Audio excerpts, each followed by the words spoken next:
Hello student, कैसे हैं आप सभी। आशा करती हूँ कि आप सभी अच्छे होंगे और इसी आशा के साथ स्वागत है आप सभी का आपके अपने यूट्यूब चैनल ई ब्लैक बोर्ड में। बच्चों, मैं सोनाली आपकी साइंस टीचर आज आपके लिए कक्षा 10 विषय विज्ञान का अध्याय 1 रासायनिक अभिक्रियाएं एवं समीकरण लेकर के आई हूँ। बच्चों, इसी चैप्टर के पिछले वीडियोज में हमने जाना था कि रासायनिक अभिक्रियाएं क्या होती हैं एवं उनको रासायनिक समीकरण के रूप में कैसे लिखा जाता है। और इस वीडियो में हम जानेंगे कि रासायनिक अभिक्रियाएं कितने प्रकार की होती हैं। वीडियो शुरू करने से पहले मैं आपसे रिक्वेस्ट करूंगी कि आप वीडियो को एंड तक जरूर देखिए, क्योंकि जब आप इसे एंड तक देखेंगे तभी तो आप इसको समझेंगे। और अगर आपको वीडियो पसंद आए तो प्लीज वीडियो को लाइक कीजिए, अपने फ्रेंड्स के भी शेयर कीजिए और मेरे इस यूट्यूब चैनल को सब्सक्राइब कीजिए। तो चलिए शुरू करते हैं आज का टॉपिक, रासायनिक अभिक्रिया के प्रकार। तो बच्चों, आज हम जानेंगे कि रासायनिक अभिक्रियाएं कितने प्रकार की होती हैं। इसमें सबसे पहले आता है संयोजन अभिक्रिया। क्या होती है संयोजन अभिक्रिया, आइए समझते हैं। वह रासायनिक अभिक्रिया जिसमें दो या दो से अधिक पदार्थ, तत्व या यौगिक संयोग करके एकल उत्पाद का निर्माण करते हैं, संयोजन अभिक्रिया कहलाती हैं। इन अभिक्रियाओं में कोई भी सह उत्पाद नहीं बनता। तो बच्चों, वह रासायनिक अभिक्रियाएं जिसमें दो या दो से अधिक, या तो दो पदार्थ ले लेंगे या दो से अधिक पदार्थ ले लेंगे, और ये पदार्थ तत्व भी हो सकते हैं, दो तत्व भी हो सकते हैं, या फिर दो यौगिक भी हो सकते हैं। और जब ये संयोग करते हैं तो संयोग करके एकल उत्पाद यानी कि एक उत्पाद, सिंगल प्रोडक्ट का निर्माण करते हैं, तो हम उसे संयोजन अभिक्रिया कहते हैं। इन अभिक्रियाओं में कोई भी सह उत्पाद नहीं बनता। बच्चों, इसमें केवल सिर्फ एकल उत्पाद, मेन प्रोडक्ट बनता है और कोई भी दूसरा उत्पाद या सह उत्पाद नहीं बनता। आइए इसको एक उदाहरण के द्वारा हम समझते हैं। उदाहरण है कोयले का दहन, यानी कि जब हम कोयले को वायु में जलाएंगे तो क्या होगा। तो देखिए, कोयले को जब हम वायु में जलाएंगे यानी कि वायु के ऑक्सीजन से ये क्रिया करेगा तो क्या होगा।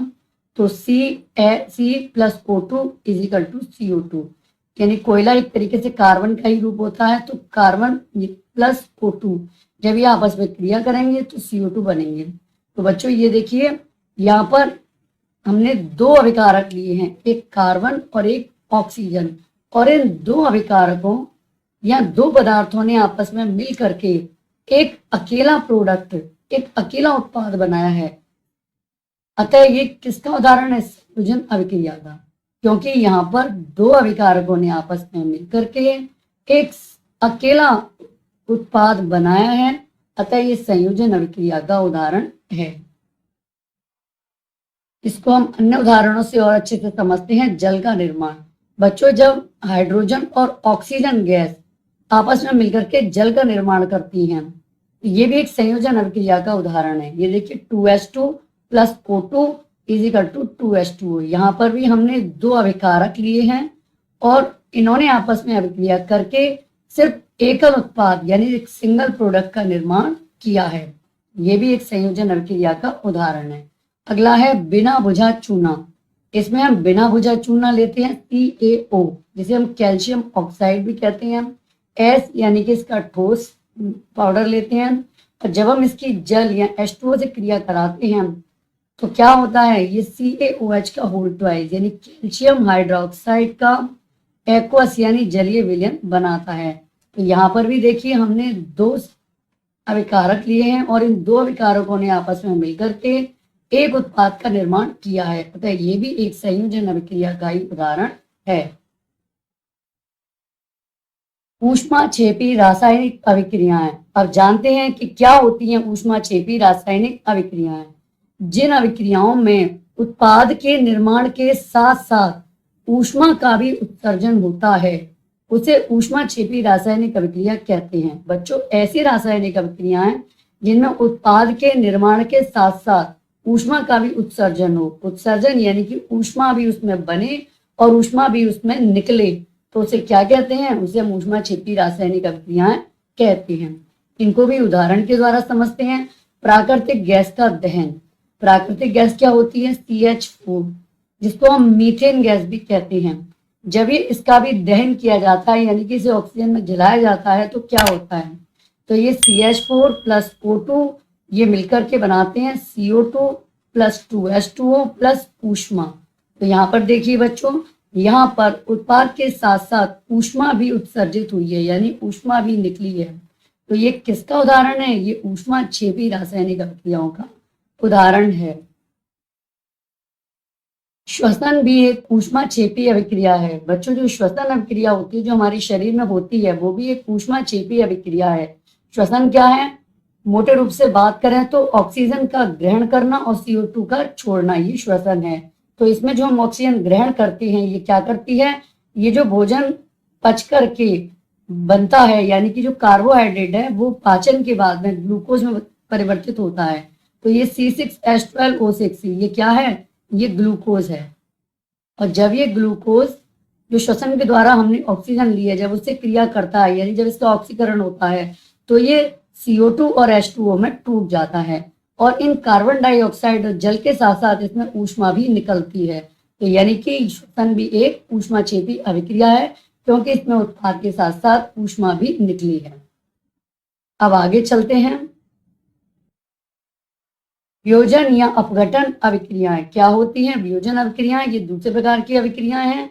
तो बच्चों, वह रासायनिक अभिक्रिया जिसमें एकल अभिकारक टूटकर दो या दो से अधिक उत्पाद बनाते हैं, वियोजन अभिक्रियाएं कहलाती हैं।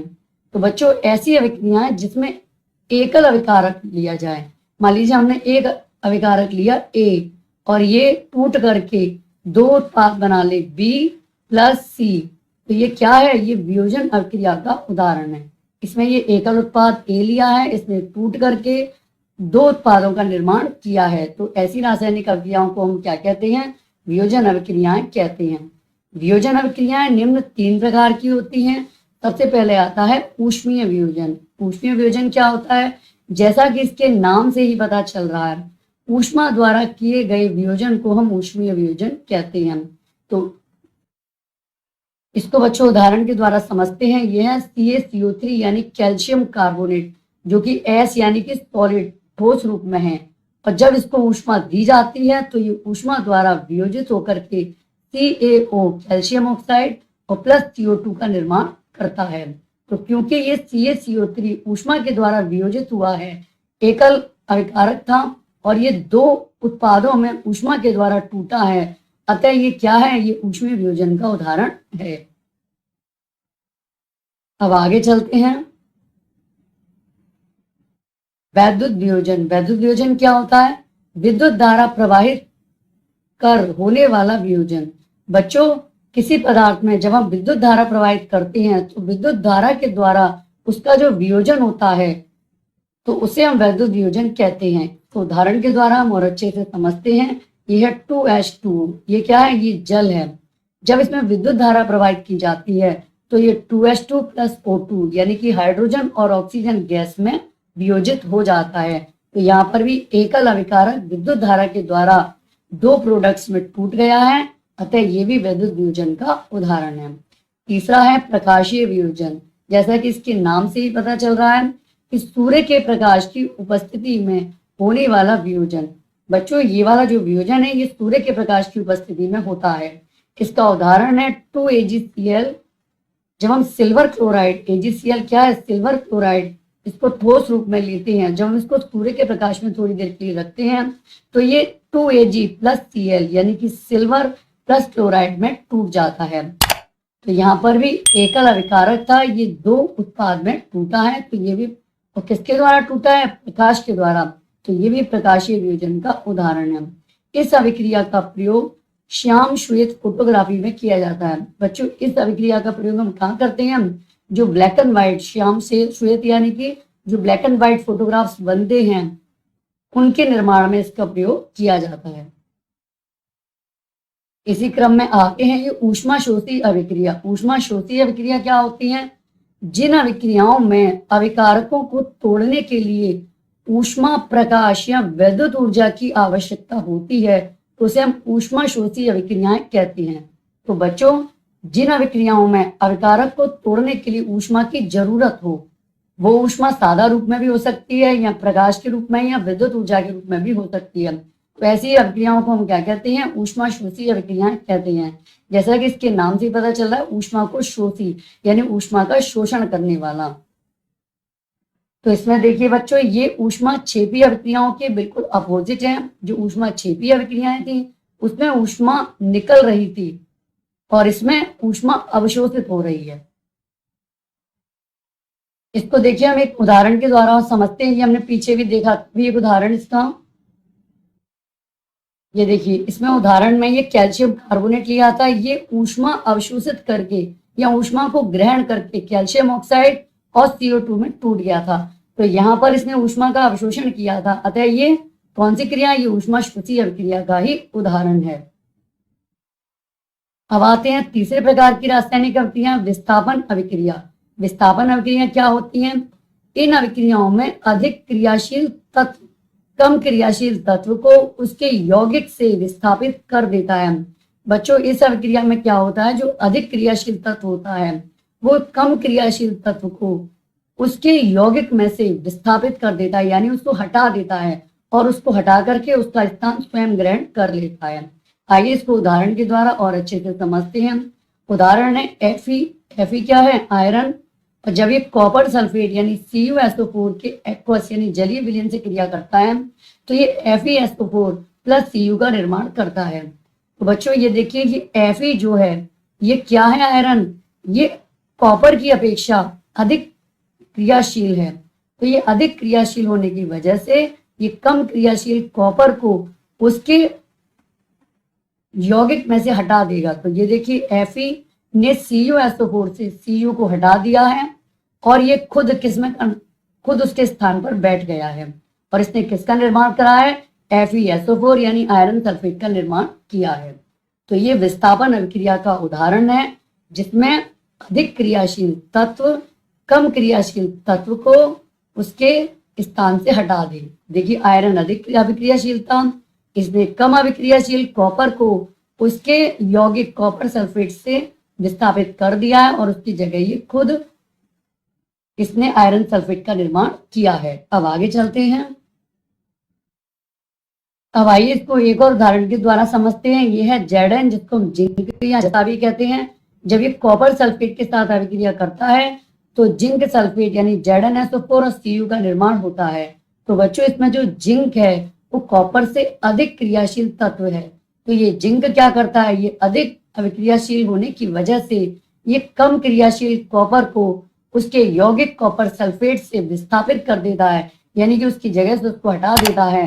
तो ये देखिए, अधिक अभिक्रियाशील जिंक ने कम क्रियाशील कॉपर को विस्थापित करके खुद उसका स्थान लेकर के जिंक सल्फेट ZnSO4 का निर्माण किया है। तो ये भी क्या है? ये भी विस्थापन अभिक्रिया का उदाहरण है। अब देखते हैं चौथे प्रकार की अभिक्रिया, द्विविस्थापन अभिक्रियाएं। ये क्या होती हैं? इस अभिक्रिया में उत्पादों का निर्माण दो यौगिकों के बीच आयनों के आदान प्रदान से होता है। तो बच्चों, ऐसी अभिक्रियाएं जिनमें जो उत्पाद का निर्माण होता है वो दो यौगिकों के बीच उनके आयनों के आदान प्रदान से होता है, यानी कि उनके जो आयन है वो आपस में आदान प्रदान यानी अदला बदली करते हैं। तो ये देखिए, इसको उदाहरण से समझते हैं। ये Na2SO4 है जिसको सोडियम सल्फेट कहते हैं। जब ये BaCl2 यानी बेरियम क्लोराइड के साथ अभिक्रिया करता है तो ये दो यौगिक हैं, ये क्या करते हैं? इनके जो आयन है उनके बीच आपस में अदला बदली हो जाती है और अदला बदली होने से ये BaSO4 यानी बेरियम सल्फेट का निर्माण होता है और इसके साथ साथ 2NaCl भी बनता है। तो देखिए, सोडियम के साथ क्लोराइड आयन जुड़ता है और बेरियम के साथ सल्फेट आयन जुड़ता है। तो यहाँ पर क्या हुआ है? इन दो यौगिकों के बीच आयनों का आदान प्रदान या अदला बदली हुई है। तो ये द्विविस्थापन अभिक्रिया का उदाहरण है। अब यहाँ पर बच्चों, जो बेरियम सल्फेट बना है BaSO4, ये एक सफेद अविलेय अविक्षेप का निर्माण करता है, यानी कि ये बेरियम सल्फेट एक सफेद अविलेय यानी कि न घुलने वाला अवक्षेप के रूप में होता है और इसीलिए इस अभिक्रिया को, क्योंकि इसमें अवक्षेप बना है, इसको अवक्षेपण अभिक्रिया भी कहते हैं। अगर अवक्षेपण अभिक्रिया पूछी जाती है तो भी आप इसको इसी उदाहरण के द्वारा अच्छे से समझा सकते हैं। अब अगला टॉपिक है उपचयन एवं अपचयन। क्या होते हैं उपचयन एवं अपचयन? आइए समझते हैं। सबसे पहले लेते हैं उपचयन को। किसी पदार्थ में ऑक्सीजन की वृद्धि अथवा हाइड्रोजन का ह्रास होता है अथवा दोनों ही हो तो इसे उपचयन कहते हैं। तो बच्चों, ऐसी रासायनिक अभिक्रिया जिसमें या तो ऑक्सीजन की वृद्धि हो रही हो किसी पदार्थ में, वृद्धि यानी ऑक्सीजन बढ़ रही हो, अथवा हाइड्रोजन का ह्रास हो रहा हो यानी कि हाइड्रोजन कम हो रही हो, या फिर दोनों ही हो रहे हो तो हम इसको उपचयन कहते हैं। आइए इसको उदाहरण के द्वारा समझते हैं। इसका उदाहरण है C+O2, यानी कार्बन जब ऑक्सीजन से क्रिया करता है तो इस CO2 का निर्माण करता है। अब यहाँ पर जो कार्बन है इसमें ऑक्सीजन की वृद्धि हो रही है, यानी कि इसमें इसके साथ कार्बन क्या हो रहा है, जुड़ रहा है। जब जुड़ रहा है या वृद्धि हो रही है तो इसने जोड़कर या वृद्धि करके CO2 का निर्माण किया है। यानी कि हम ये कह सकते हैं कि यहाँ पर कार्बन का क्या हुआ है, यहाँ कार्बन का उपचयन हुआ है। उपचयन। इसी तरीके से दूसरा उदाहरण है 2Cu+O2। जब एक कॉपर ऑक्सीजन के साथ क्रिया करता है तो CuO यानी कि कॉपर ऑक्साइड का निर्माण करता है। तो यहाँ पर भी कॉपर के साथ में क्योंकि ऑक्सीजन जुड़ रहा है, ऑक्सीजन की वृद्धि हो रही है, तो क्या होता है, यहाँ पर भी ये उपचयन हो रहा है। ये भी उपचयन का एक उदाहरण है, यानी कि कॉपर का क्या हो रहा है, कॉपर का उपचयन हो रहा है। अब आगे चलते हैं। अपचयन। बच्चों, हम जानेंगे कि अपचयन क्या होता है।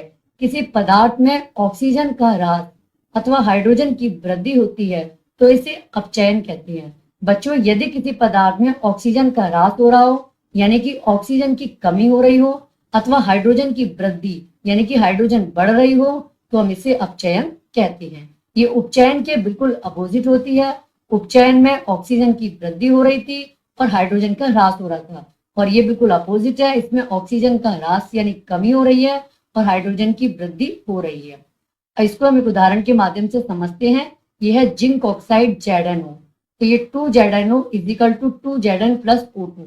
तो यहाँ पर जो ZnO है जिंक ऑक्साइड, इससे ऑक्सीजन का ह्रास हो रहा है, और ये ऑक्सीजन का ह्रास होकर के ये किस में बदल रहा है, ये 2Zn यानी जिंक में बदल रही है। जिंक ऑक्साइड ऑक्सीजन का ह्रास करके यानी कि ऑक्सीजन की कमी करके ये ऑक्सीजन को निकाल करके ये जिंक में बदल रही है, यानी कि जो ZnO जिंक ऑक्साइड है इसका अपचयन हो रहा है। अब आते हैं रेडॉक्स अभिक्रिया। रेडॉक्स अभिक्रिया क्या होती है? जिस अभिक्रिया में उपचयन तथा अपचयन दोनों हो रहे हों उसे रेडॉक्स अभिक्रिया कहते हैं। तो बच्चों, ऐसी रिएक्शन या ऐसी अभिक्रिया जिसमें उपचयन भी हो रहा हो और अपचयन भी हो रहा हो तो क्या कहलाती हैं? रेडॉक्स अभिक्रिया कहलाती हैं। आइए इसको भी एक एग्जाम्पल के माध्यम से समझते हैं। यह है CuO कॉपर ऑक्साइड। जब इसकी हाइड्रोजन के साथ क्रिया कराई जाती है तो CuO+H2, और जब इसको तापन यानी कि ऊष्मा दी जाती है तो ये बदल जाता है Cu+H2O में। अब यहाँ पर देखिए, ये जो कॉपर ऑक्साइड है CuO, इससे ऑक्सीजन का ह्रास होकर के ये Cu में बदल गया, यानी कि इसमें क्या हुआ, ऑक्सीजन की कमी हुई, और ऑक्सीजन की कमी या ह्रास को हम क्या कहते हैं? अपचयन। तो यहाँ यूं कह सकते हैं कि CuO यानी कॉपर ऑक्साइड का Cu में क्या हुआ है बच्चों? अपचयन हुआ है। अपचयन। और ये जो H2O है, H2 ने ऑक्सीजन ग्रहण करके ये H2 किस में बदल गया? H2O में, यानी कि इसमें ऑक्सीजन की वृद्धि हो रही है। और हाइड्रोजन पे क्योंकि ऑक्सीजन की वृद्धि हुई है और ये H2O में बदला है तो यहाँ पर क्या हो रहा है? हाइड्रोजन का उपचयन हो रहा है। उपचयन। तो हमने देखा कि CuO कॉपर ऑक्साइड ऑक्सीजन का लॉस करके या कमी करके कॉपर में बदल गया, यानी कि इसका अपचयन हो गया। और हाइड्रोजन ऑक्सीजन की वृद्धि करके यानी कि ऑक्सीजन ग्रहण करके जल में बदल गया, यानी इसका उपचयन हुआ। तो यहाँ पर हम देख रहे हैं कि अपचयन और उपचयन दोनों ही क्रियाएं हो रही हैं। तो ये क्या है? ये अभिक्रिया रेडॉक्स अभिक्रिया का उदाहरण है। समझ में आया बच्चों? आपको इंपॉर्टेंट है, ये एग्जाम में इसके पूछे जाते हैं क्वेश्चन। शॉर्ट नोट या संक्षिप्त टिप्पणी इस पर आ सकती है। अब आगे चलते हैं। दैनिक जीवन में उपचयन अभिक्रियाओं का प्रभाव। अब हम जानेंगे कि हमारे दैनिक जीवन में जो उपचयन अभिक्रियाएं हैं, उपचयन क्या है? उपचयन यानी कि ऑक्सीजन की वृद्धि होना। उपचयन अभिक्रियाओं का हमारे दैनिक जीवन में क्या प्रभाव होता है, आइए समझते हैं। तो सबसे पहले ऑक्सीजन की वृद्धि या उपचयन से संचारण क्रिया होती है। संचारण क्या होता है? जब कोई धातु ऑक्सीजन, आर्द्रता, अम्ल आदि के संपर्क में आती है जिससे धातु की ऊपरी परत कमजोर संचारित हो जाती है, तो इसे संचारण कहते हैं। बच्चों, जब हम किसी धातु को खुले में छोड़ देंगे यानी कि ऑक्सीजन में और आर्द्रता यानी नमी में या फिर अम्ल आदि में के संपर्क में उसको छोड़ देंगे तो क्या होगा? उसकी जो ऊपरी परत है वो क्या हो जाएगी? कमजोर हो जाएगी या संचारित हो जाएगी, और इसे हम क्या कहते हैं? इसे हम संचारण कहते हैं। इसको हम उदाहरण के द्वारा और अच्छे से समझेंगे। जैसे उदाहरण है लोहे की वस्तुओं पर जंग लगना। बच्चों, जो लोहे की वस्तुएं हैं आपने देखी हैं, अगर हम उनको बारिश के समय में या कभी खुले में छोड़ दें तो क्या होता है? ऑक्सीजन भी मिल रही है उसको और आर्द्रता भी मिल रही है। तो खुले में ऑक्सीजन और आर्द्रता में इस पर क्या लग जाती है? जंग लग जाती है, जो कि एक भूरे से रंग का पाउडर सा उसके ऊपर जमा हो जाता है। और ये जंग क्या करती है? ये लोहे को गलाने लगती है और लोहे को खराब करने लगती है। इसी तरीके से चांदी के ऊपर काली परत का जमना, और जो चांदी के बर्तन आदि होते हैं, चांदी के आभूषण होते हैं, उसके ऊपर जो काली परत जमती है, ये भी क्या है? ये भी यानी कि चांदी संचारित हो गई है। इसी तरीके से तांबा है, तांबे को भी अगर ऑक्सीजन, आर्द्रता, अम्ल के संपर्क में आता है तो इसके ऊपर जो है हरे रंग की परत चढ़ जाती है, और इस हरे रंग की परत का चढ़ना संचारण कहलाता है। तो बच्चों, लोहे पर भूरे रंग की जंग, चांदी के ऊपर काले रंग की और तांबे के ऊपर हरे रंग की परत का जमना संचारण का उदाहरण है। अब इस संचारण से क्या होता है? इससे धातुएं खराब होने लगती हैं। तो इससे बचाने के लिए हमको क्या करना चाहिए? तो संचारण से बचाव के उपाय। संचारण से बचाव के लिए हमको यशद लेपन करना चाहिए। यशद लेपन क्या होता है? यशद लेपन होता है बच्चों, जैसे लोहा है, लोहा बहुत जल्दी जंग पकड़ता है, इसको जरा भी नमी और ऑक्सीजन दे दी जाए तो बहुत जल्दी जंग पकड़ के खराब होता है। तो हम लोहे पर जिंक या जस्ता धातु की परत चढ़ा देते हैं, और इस लोहे पर जस्ता या जिंक की परत चढ़ाने को हम क्या कहते हैं? यशद लेपन कहते हैं। इसी तरीके से विद्युत लेपन। विद्युत लेपन में भी क्या होता है?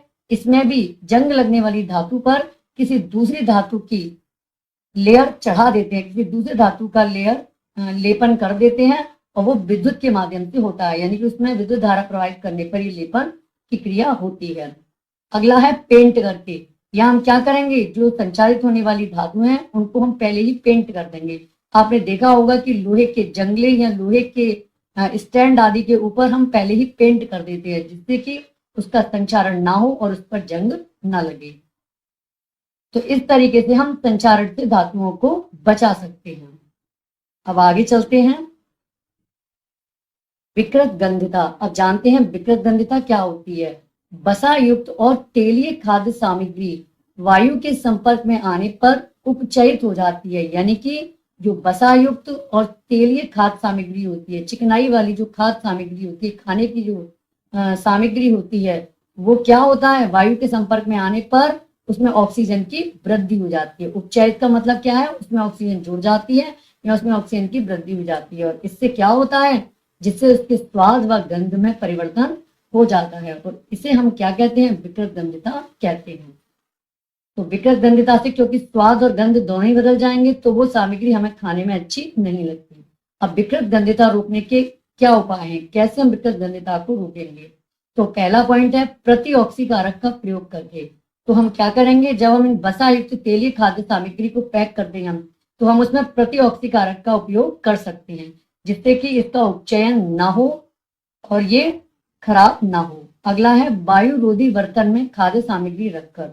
दूसरा है हम इस खाद्य सामग्री को वायु रोधी बर्तन यानी कि एयर टाइट, जिसमें एयर या वायु अंदर एंटर नहीं कर सकती है, ऐसे बर्तन में हम इसको रख करके सुरक्षित रख सकते हैं।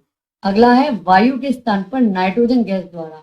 बच्चों, आपने देखा है कि जो चिप्स वगैरह के पैकेट होते हैं उसमें दुकानों पर लंबे समय तक रहने के बावजूद भी उनकी गंध, स्मेल या स्वाद में कोई भी फर्क नहीं आता। और आपने देखा होगा कि आप जो पैकेट खरीद के ला रहे हैं वो फूले फूले से प्रतीत होते हैं।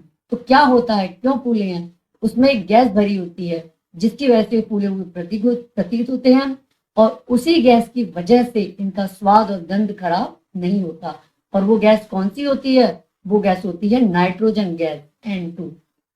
तो वायु के स्थान पर हम क्या करते हैं, जब ये पैकिंग करी जाती है तो इन पैकेट से वायु हटाकर उसमें नाइट्रोजन गैस भर देते हैं, जिससे कि ये जो वसा युक्त तेलीय खाद्य सामग्री है ये खराब नहीं होती और हमें चिप्स वगैरह के स्वाद में कोई अंतर नहीं लगता। अगला है शीतलन द्वारा। हम इन खाद्य सामग्री को अगर ठंडे स्थानों पर लो टेम्परेचर पर रखेंगे तो भी ये खराब नहीं होती। तो ये थे बच्चों विकृत गंधिता रोकने के उपाय। तो बच्चों ये टॉपिक आपका यही खत्म होता है और ये चैप्टर का ये लास्ट टॉपिक था। बच्चों कैसा लगा आपको ये चैप्टर, समझ में आया?